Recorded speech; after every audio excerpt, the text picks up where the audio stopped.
Hi, I'm Ben, and welcome to my book corner. Today we're taking a look that has taken the TikTok book club by storm, and that is If We Were Villains. This book was released in paperback in June of 2017, but has been absolutely everywhere at the back end of last year. Recommended in multiple bookstores as well as online.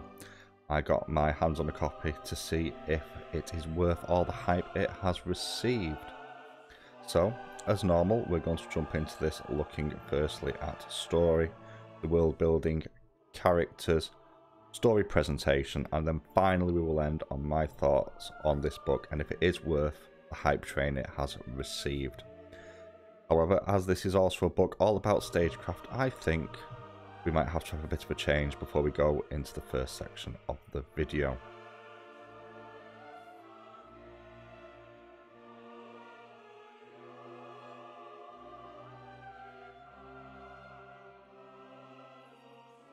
So, the story follows Oliver Marks, who has just come out of prison following 10 years of incarceration for the murder of one of his closest friends. As he leaves the prison, he is met by Detective Colborne, the man who put him away, who is retiring and just wants to know what really happened 10 years previously. We then have a series of chapters as we jump back in time where the majority of the book is set, as we relive the events that led up to his friend's death and then the fallout from this event. At the time in question, which is set in the mid-90s, Oliver and his friends were all studying Shakespeare at an elite arts college. One thing that was going on, however, there was a great deal of typecasting going on with the same people getting similar roles. However, going into the last year, this is changed up a little bit to give all the different pupils a bit more chance to shine and show a little bit more range. This then leads to some rivalries coming to the bubble, and eventually one of their friends, who has generally been the lead role in most of the plays, is found dead in the local lake. The story then follows the fallout from this for each of the individual characters, how they cope with it mentally, and also, was it an accident, was it murder, and you have a situation where you're going through trying to find out where people were. This is all told from Oliver's point of view. It's very much first-person storytelling, so you don't get the full picture of everything because you can't, because it's one person's point of view, and you see the gradual unravel of the characters until it reaches the end of the book, where the final twist is revealed of what really happened. And there's also a small twist that follows this. This is a pretty well done mystery. For me personally, one of the twists I figured out quite early, but it didn't really matter because whilst I figured out what the twist was, the how done it was actually far more interesting to me. And there was a lot of various threads which were being pulled in multiple directions, which I didn't pick up on at the time until we reached the last chapter. This is a really well done mystery. I really enjoyed this.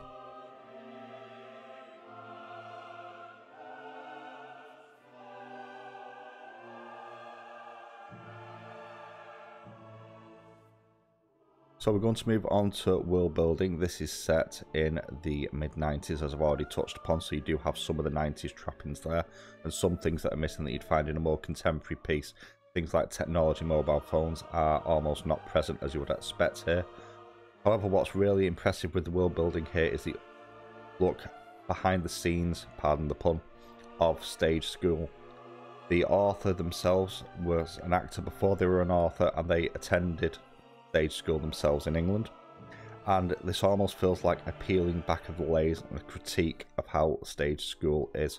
Most of this is largely done through the character work, but this almost feels like a cult-like institution, something that is actually touched on in the book with the just sheer focus on Shakespeare specifically and how hyper-focused that is for these characters. And they almost have a sense of celebrity about them. These are the ones that have survived to the last year of college. Many of the others have since been dismissed or let go. So these are almost celebrities in their own rights.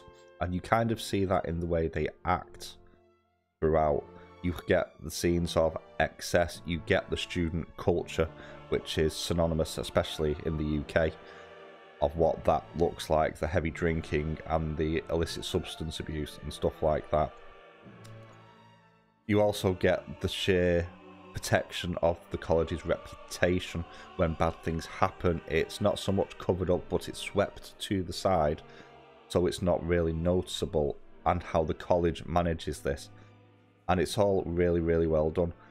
A lot of the descriptive work in here is done through Shakespearean text, which I'll touch more on when we hit to the character points and presentation. There is a lot of Shakespeare work in this used to describe scenes or how people are acting or various situations they find ourselves in, and by and large that is well done. But if you are not a massive fan of Shakespeare, your mileage there will vary. But the world building is pretty solid here, and you do get the sense of this oppressive elite institution sort of seeping through the whole book.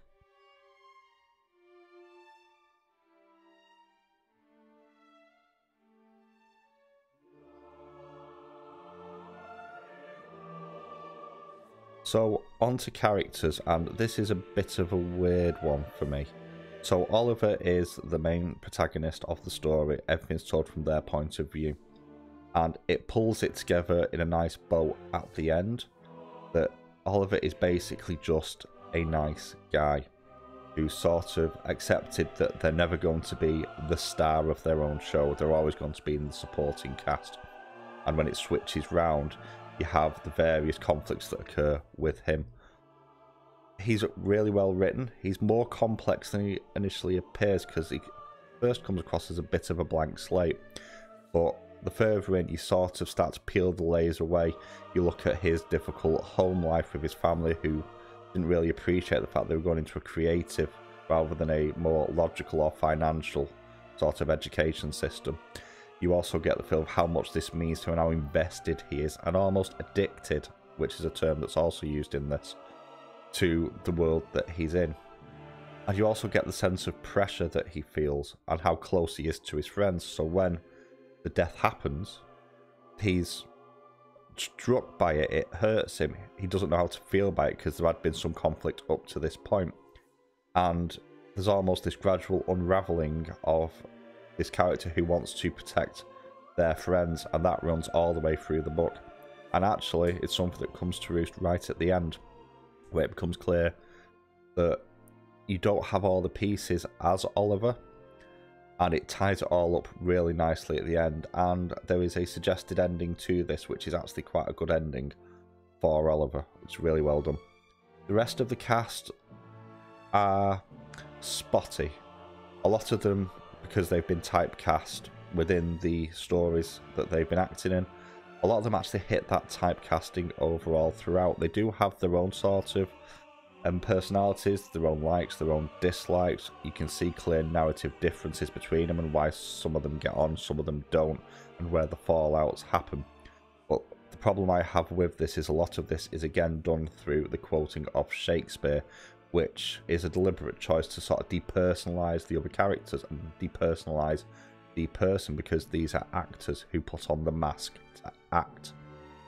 And I think that that is, ultimately, it's a good thing for the story, because it kind of hides a lot of the vulnerabilities that they all feel until later on. There's actually a scene in this book quite early where the performance teacher forces them to sort of confront what they think is the best thing about them and what is the worst in front of everyone, and it can be quite humiliating for some of them.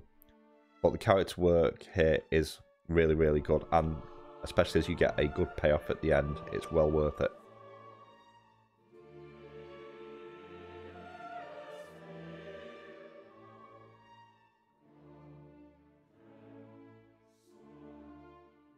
So where this book excels for me is in its actual written presentation.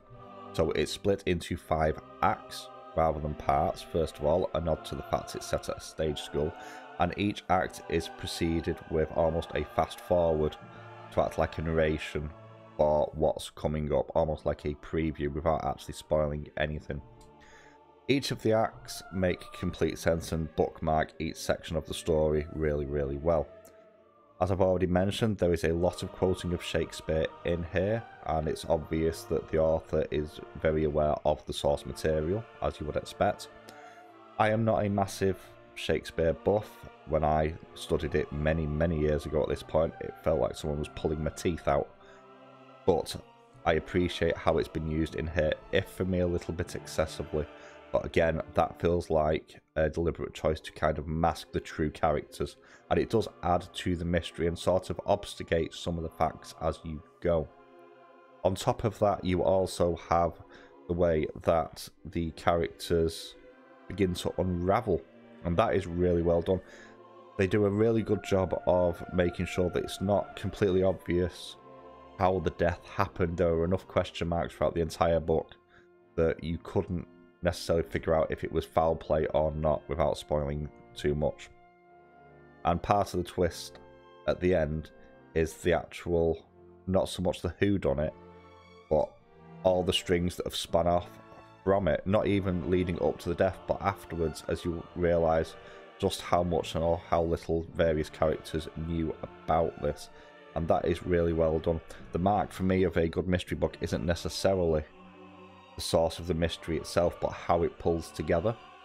And I think this book achieves that really well. It has decent twist at the end. The various unraveling of the characters as well as the investigations kind of go on makes complete sense. You get a sense of panic from Oliver because he's a nice guy stuck in a situation he doesn't want to be in. And ultimately, I think that is this book's greatest strength, is the writing. You can also tell that this is almost a critique in some ways of the cult of celebrity and how stage school, at least in the past, may have been. And you get a feeling that a lot of the celebrity troubles you see today, and we all know about the childhood stars that have unfortunately gone off the rails in one way or the other over the years because they couldn't cope with the fame. You kind of see the early settings of that here with the core cast of characters. As they're in the last year, they are celebrities for the school. They are very much looked up off. They're playing court at the parties. They're drinking to excess even more than students normally would. And the illicit substances and almost a sense of entitlement that they feel. For example, they have their own table at the bar, which is their table. No one else sits there until everything begins to unravel. Really well done. I think this is one of the better presented books I've read for a long time.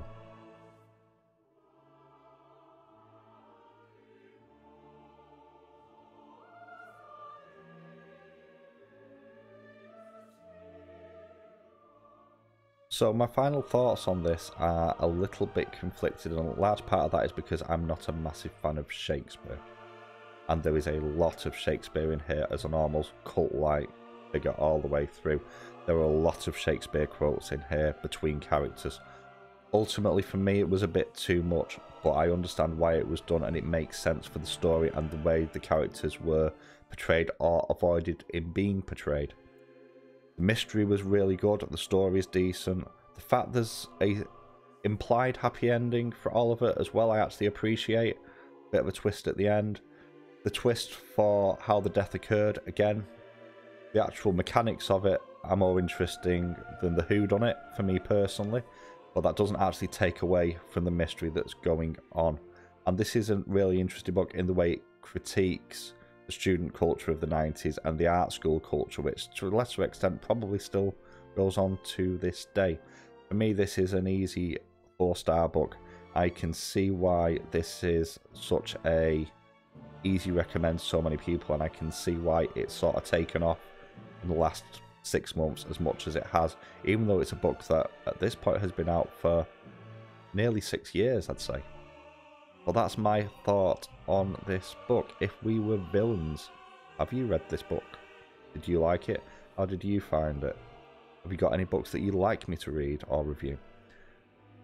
You let me know in the comments below. A like and a follow are always appreciated, but never required. I'll catch you all next time.